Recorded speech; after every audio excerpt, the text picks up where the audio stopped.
әлемді түзеткің келсе. Бір апталық жұмыс күнінен қажыған адам жексенбінің таңында қолына газет алып, шаршағанын басып күні бойы үйде отыруды ұйғарады. Дәл осыны ойлап отырғанында баласы жүгіріп келіп, саябаққа қашан баратынын сұрайды. Әкесі оған демалыс күні саябаққа алып баратынына уәде берген болатын. Бірақ мүлдем сыртқа шығуға зауқы болмай сылтау іздейді. Кейін газет бетіндегі дүние жүзінің картасы көзіне түседі. Картаны майдалап жыртып, баласына: егер мына картаны құрасаң, сені саябаққа алып барамын дейді де, өзі іштей жақсы құтылдым-ау, ең мықты география профессоры да кешке дейін бұны құрай алмас деп ойлайды.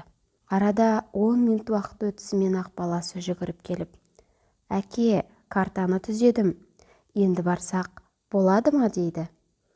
Әкесі алдымен сенбей барып көреді. Көргенінде таң қалып, қалай түзегенін сұрайды. Сонда баласы: маған берген картаның артында бір адамның суреті бар екен.